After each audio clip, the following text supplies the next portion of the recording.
Bonjour et bienvenue pour ce nouveau webinaire Patrimoine 24 organisé ce mois-ci sur un sujet d'une importance stratégique et économique majeure, l'investissement dans les infrastructures. Dans un contexte mondial marqué par les défis sans précédent, qu'il s'agisse de la transition énergétique, de l'urbanisation croissante ou encore de la modernisation des réseaux existants, les infrastructures jouent un rôle clé pour soutenir un développement durable, stimuler la croissance économique et répondre aux besoins des populations.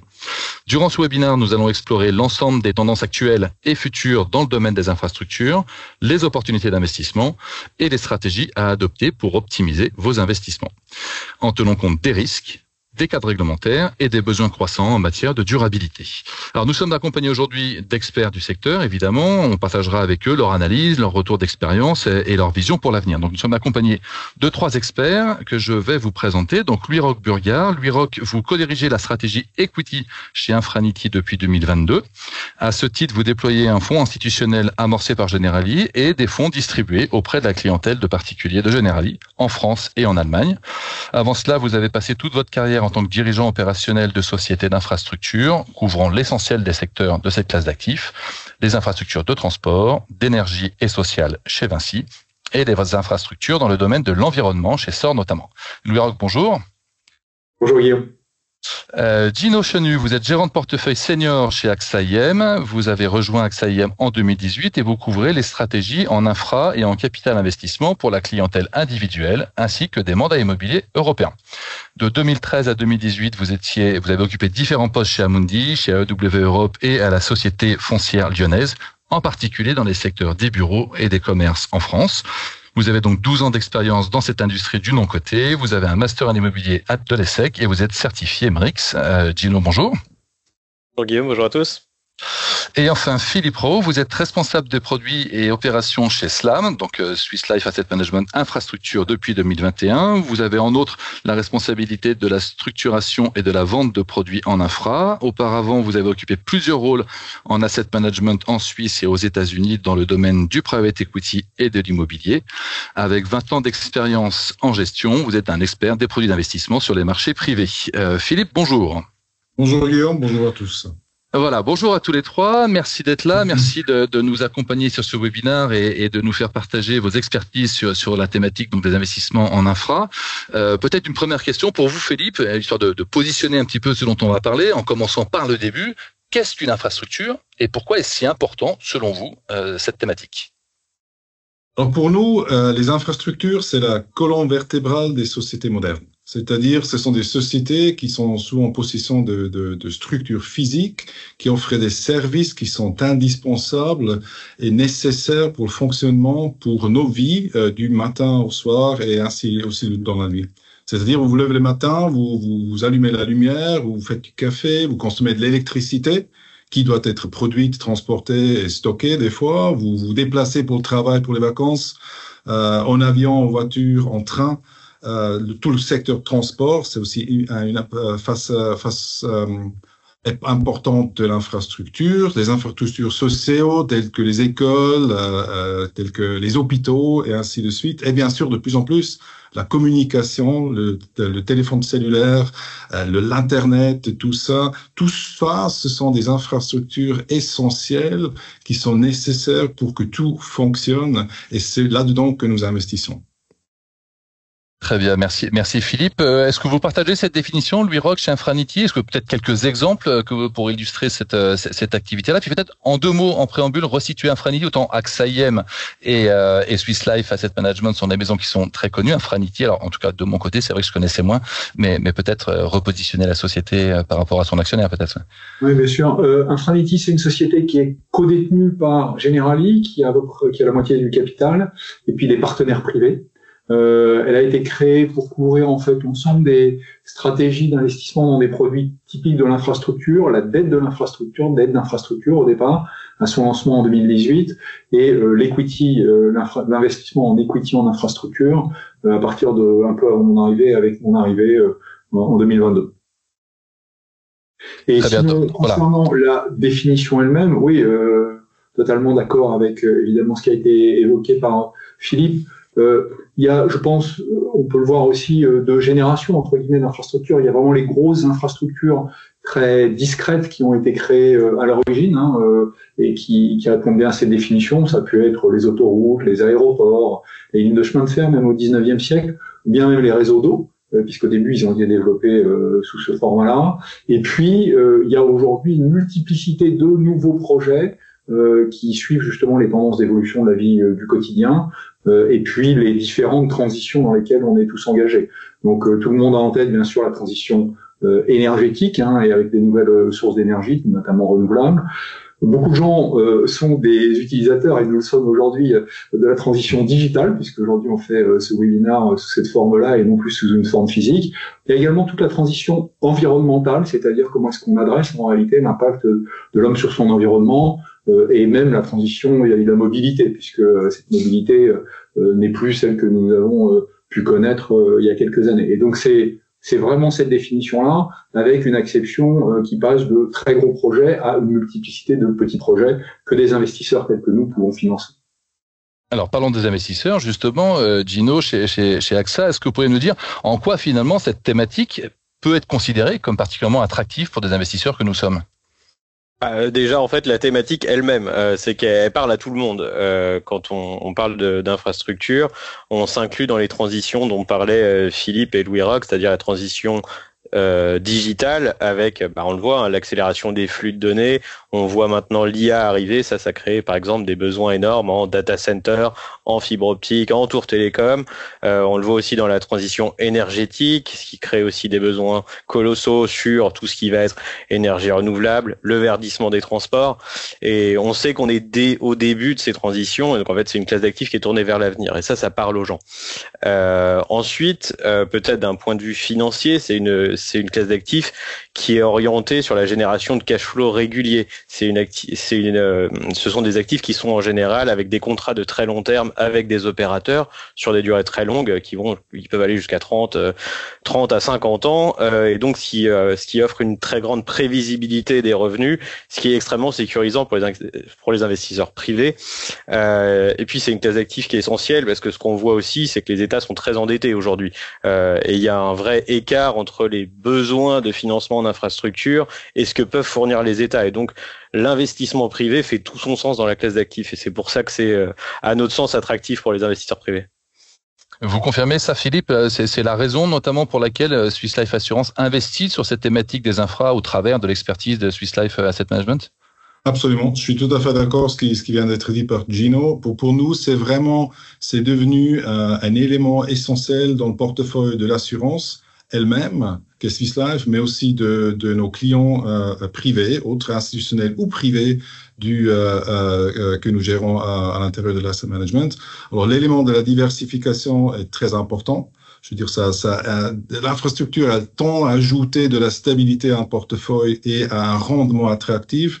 Dans notre cas, le rendement du portefeuille de l'assurance est environ de 8% par année, ce qui est quand même assez important.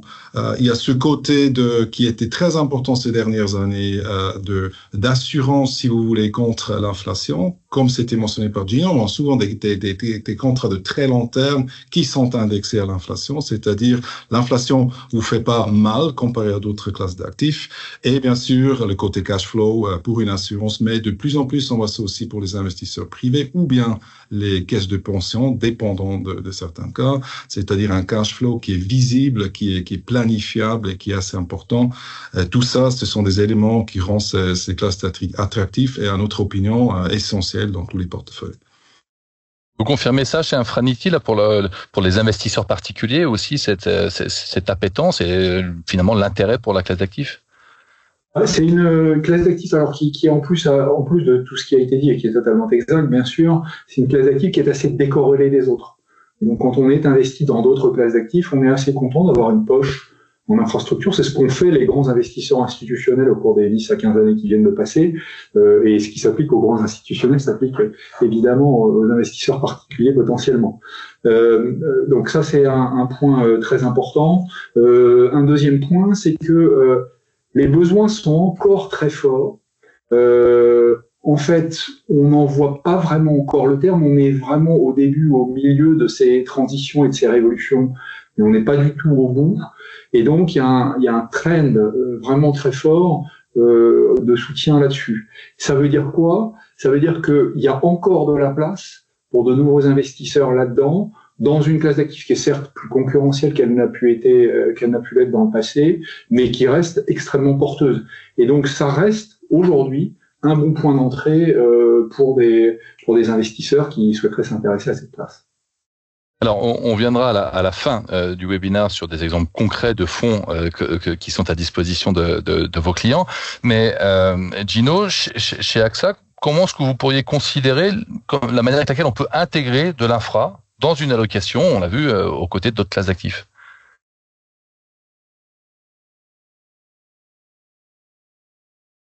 C'est Gino à qui je posais cette question-là mais est-ce que je me demande si, voilà, vous avez été un peu figé, Gino, c'est pas très grave, hein.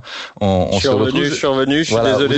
Non, c'est pas grave du tout. Ouais, la question que je vous posais, Gino, c'était de savoir la vision que vous avez, vous, chez AXA IM, sur la manière avec laquelle on peut intégrer cette classe d'actifs qui est celle de l'infra dans une allocation de portefeuille aux côtés d'autres investissements sur d'autres classes d'actifs.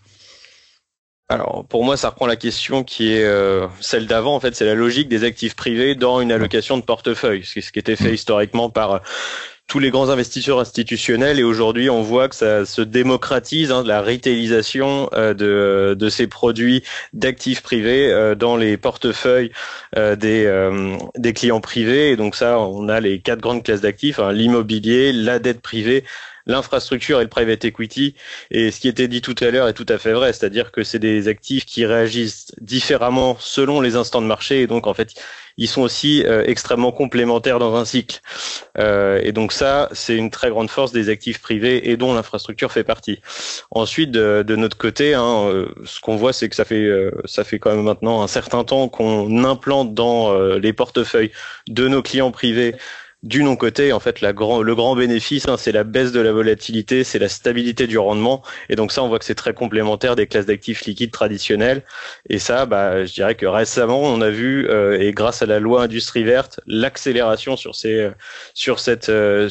l'investissement privé qui a obligé en fait les assureurs à introduire dans leur contrat d'assurance vie des actifs privés. Ouais, et en termes de momentum, Louis Roch, là on en a parlé, on voit bien l'intérêt de la construction d'une poche un peu diversifiée et décorrélée des marchés cotés. Est-ce qu'il y a un momentum particulier? Est-ce que maintenant il faut y aller? Et si oui, pourquoi? L'Union européenne, les États européens, même les États-Unis, avec la IRA, ont lancé des politiques extrêmement dynamiques et actives sur ces sujets-là. Voilà, on est plutôt encore une fois au début des mouvements.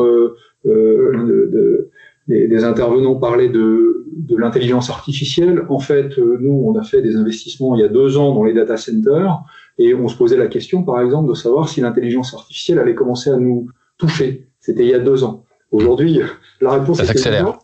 Oui, la question était encore, ça restait une question à l'époque. Donc ça, c'est le premier point. Le deuxième point qui fait que c'est plutôt un point d'entrée qui est assez bon, c'est qu'il y a eu un petit peu de surchauffe, si on est tout à fait honnête, dans les quelques années qui ont précédé le Covid et peut-être juste après le Covid. Là, pour des raisons qui tiennent aux politiques d'allocation d'actifs des grands institutionnels, la tension baisse un peu et donc les prix d'accès à ces actifs sont probablement un peu plus attractifs qu'ils n'ont été.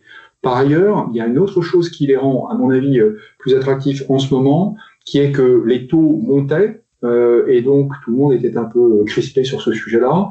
Là, les taux sont plutôt à l'étal ou en Union européenne plutôt en train de baisser, et ça, historiquement, ça a été un levier pour voir des améliorations de la valeur. Donc les points d'entrée aujourd'hui, si la baisse des taux se poursuit, même au moment, je dirais dans la durée, seront de bons points d'entrée avec, je pense, des créations de valeur attendues dans les années qui viennent sur cette thématique. Et paradoxalement, on voit l'intérêt d'avoir ce type de thématique au sein d'un portefeuille diversifié. On voit qu'il y a un momentum qui est particulièrement attractif, mais finalement, on voit il y en a peu de fonds d'infra qui permettent à l'investisseur particulier qu'on peut être de s'exposer à cette classe d'actifs-là. Gino, comment vous l'expliquez ça? Alors, c'est assez simple, hein, c'est qu'en fait, c'est une classe d'actifs qui est historiquement institutionnelle pour la simple et bonne raison que les montants d'investissement à l'entrée sont énormes. Et donc, en fait, typiquement, un investisseur privé seul ne pourra pas acheter une grosse infra telle qu'une autoroute ou un train, par exemple. Et donc, ça nécessite d'être un gros acteur. Et donc, en fait, les investisseurs privés, quand ils viennent chez nous dans notre fonds grand public d'infrastructure, ils sont ravis de pouvoir prendre part à ce type de grosses infra. Il y a un deuxième point aussi, je dirais que c'est la gestion de la liquidité de ces véhicules. Aujourd'hui, ce qu'on voit, c'est quand même le développement des fonds evergreen avec une liquidité récurrente. Et ça, pour la clientèle individuelle, c'est extrêmement bénéfique. Mais en tout cas, vous avez le lien entre des actifs qui sont de détention long terme et illiquides et la liquidité même de ces produits. Donc, ça nécessite un grand lien entre le distributeur et le gérant pour avoir une gestion de l'actif et du passif qui est extrêmement optimisé. Et également, il y avait besoin de diversification parce qu'on va parler de gros actifs, mais donc en fait, l'objectif aussi, ça va être de diversifier son portefeuille. Il faut des équipes de sélection très globales. Et donc nous, par exemple, on s'appuie sur des équipes partout dans le monde pour faire des transactions. On en a fait notamment dans du stockage d'énergie par batterie aux États-Unis récemment. Et donc ça, c'est aussi pour ça que aujourd'hui, on peut pas trop faire de l'infrastructure pour le grand public. Et donc c'est pour ça que ça se développe. De votre côté, chez Swiss Life, Philippe aussi, qu'est-ce qui vous différencie et qu'est-ce qui fait que les barrières à l'entrée font que c'est compliqué d'avoir beaucoup d'acteurs comme vous sur ce marché-là? Mais nous faisons partie d'un groupe d'assurance qui date de plus de 150 ans. Alors, il y a vraiment une tradition de très long terme, d'investir dans du long terme. Mais je crois que ce qui est un peu particulier pour Swiss Life, c'est que dans tout ce que nous faisons, aussi pour les investisseurs autres tiers, Swiss Life Assurance est investi dedans. C'est-à-dire il y a un alignement de l'intérêt qui est très important. Alors, nous disons toujours, nous faisons ce business pour l'assurance et nous invitons d'autres pour y participer. Et depuis l'année passée, ça s'applique aussi à des investisseurs privés. Ils peuvent vraiment participer à des portefeuilles de long terme, de haute qualité institutionnelle. Je crois que le deuxième côté, c'est la combinaison qui est dans le nom, c'est l'assurance vie et le côté suisse. Alors nous avons une forte concentration sur les aspects de gérance de risque. C'est-à-dire une assurance de vie et cette culture un peu suisse, si vous voulez, fait vraiment qu'il y a un accent important sur la gérance de risque qui nous distingue, je crois, de certains de nos compétiteurs, en même temps que d'apporter des revenus et des rendements assez importants. Troisième point, nous sommes un joueur pas petit et pas énorme, c'est-à-dire on sommes genre mid-sized, si vous voulez, avec 12 milliards, c'est-à-dire nous jouons dans un environnement où nous croyons qu'il est attractif parce que les très grands joueurs qu'on a surtout dans le monde anglo-saxon n'y jouent pas parce que c'est devenu trop petit pour eux. Nous aimons bien le mid-market où nous voyons particulièrement maintenant des opportunités très attractives qui vont se rendre dans nous croyons, des rendements à long terme très attractifs pour nos investisseurs. Bon, merci à tous les trois pour ces informations. Alors, on a bien compris ce dont on parlait quand on parle de classe d'actifs liées à l'infra. On a bien compris qu'il y avait c'était une manière de se décorréler d'autres classes d'actifs, qu'il y avait un momentum particulier comme manière de se couvrir sur l'inflation et de bénéficier de l'évolution des taux actuels. Néanmoins, on a vu qu'il n'y avait pas beaucoup d'offres permettant à l'investisseur particulier de s'exposer à ces classes d'actifs-là. Bah là, on va rentrer un petit peu dans le concret et je vais vous laisser à chacun un tour de rôle nous dire finalement dans quel fonds ou dans quelle gamme de fonds les gestionnaires de patrimoine qui nous écoutent vont pouvoir retrouver ces solutions et pouvoir en faire profiter leurs clients. Louis Roch, chez Infranity, qu'est-ce qui est à disposition des investisseurs actuellement? Alors, je voudrais juste faire un tout petit rappel, mais c'est vraiment, il est très bref. C'est sur le sujet de la dette, en fait, d'infrastructure, puisque c'est aussi l'origine d'Infranity. Pourquoi? Parce que moi, quand j'ai commencé chez Vinci, il y a maintenant à peu près 25 ans, Vinci était l'actionnaire de sociétés autoroutières dont certaines sont bien connues en France. Et je me souviens encore de la direction financière plaçant sa dette, la dette de ces sociétés d'infrastructure, des grosses sociétés autoroutières, et moi me disant, mais ce sont de très bons placements, j'aimerais bien pouvoir investir là-dedans. Et justement, le directeur financier de Vinci me disant, écoute, non, ça n'est accessible qu'aux institutionnels, et il n'y a pas de produit qui permet d'y avoir accès. Donc, grosse déception à l'époque, et d'ailleurs, ça aurait été de bon placement, honnêtement. Bon, l'histoire de Infranity, c'est justement ça.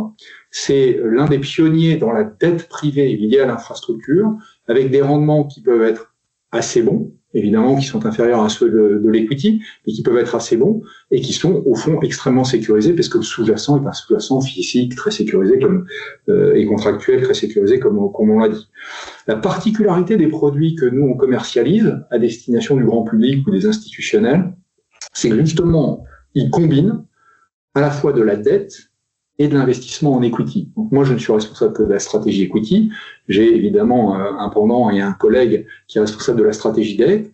Et les produits que nous mettons sur le marché combinent les deux. Pour nous, ça a le bénéfice, un double bénéfice. C'est de sécuriser encore beaucoup plus les investissements qu'on peut faire dans ce secteur-là.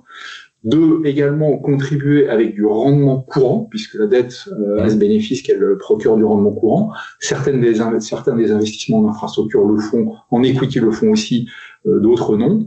Voilà, et d'offrir, je dirais, un potentiel d'appréciation au moment où nous, en equity, nous sommes rentrés et potentiellement nous ressortons des investissements que nous avons réalisés. Donc voilà ce qu'on commercialise. On commercialise sur des fonds qui s'appellent commingle, c'est-à-dire des fonds conjoints entre les deux, et on commercialise pour le moment au bénéfice des clients de Generali, mais un produit qu'on est en train de constituer et qu'on va lancer aujourd'hui avec le soutien d'un certain nombre de banques privées ou d'institutionnels sera ouvert au grand public, je dirais, dans le premier semestre de cette année. Vous nous laissez dans l'attente de ça. Très bien, un peu de teasing. Gino, qu'est-ce que vous proposez de votre côté chez AXA IM ? Alors nous, on a un FCPR Evergreen à liquidité bimensuelle composé de 70% d'actifs d'infrastructure non cotés, avec un très gros prisme infra-equity, un petit peu de dette, mais vraiment un très gros prisme infra-equity. Le fonds, il a été lancé il y a un peu plus de 4 ans. Il fait une taille d'un peu plus d'1,1 milliard aujourd'hui, disponible dans l'ensemble des contrats AXA. Et c'est le cas. En termes de stratégie, je pense que vous l'avez compris, notre exposition a la vocation mondiale et très diversifiée sur l'ensemble des secteurs de l'infra au sens large. Très bien, merci Gino. Et enfin, Philippe, chez Swiss Life Infrastructure, qu'est-ce qu'il est possible d'acheter ? Alors c'est simple, nous avons lancé l'année passée, en avril, un nouveau fonds qui est destiné exclusivement à une clientèle européenne retail. Tout en Europe, en direct ou à travers l'assurance luxembourgeoise. C'est un fonds qui s'appelle Privado. Nous étions un des 3 premiers qui lançaient ce genre de structure. C'est une structure luxembourgeoise qui est connue sous le nom de LTIF2. C'est-à-dire c'est vraiment destiné pour ce genre d'investissement. C'est une structure qui investit dans le portefeuille général que nous faisons déjà existant et aussi futur à Swiss Life. Alors il y a une grande diversification. C'est un fonds semi-liquide Evergreen où on peut entrer de manière mensuelle et sortir de manière trimestrielle. Et comme j'ai mentionné, c'est un portefeuille déjà existant. Il n'y a pas vraiment une courbe J comme on la connaît pour les institutionnels. Et nous sommes dans différents marchés activement avec nos assurances elles-mêmes, mais aussi à travers des partenaires bancaires aussi en France où nous sommes actifs. Mais écoutez, merci beaucoup à tous les trois. Je pense que on a, dans un laps de temps assez condensé, mais eu la substantifique moelle de ce que c'est que l'investissement en infrastructure. Et tant mieux. J'espère que tous les gens qui nous auront écoutés vont pouvoir se forger la conviction qu'il faut parler de cette classe d'actifs aux investisseurs et en mettre une partie aux côtés des autres actifs pour avoir un petit peu de diversification. Vous tous qui nous écoutez, n'hésitez pas à vous rapprocher des équipes de distribution des maisons de gestion qui étaient présentes sur ce webinaire. Et je vous remercie à tous les trois de nous avoir accompagnés et je vous remercie tous de nous avoir écoutés. À très bientôt.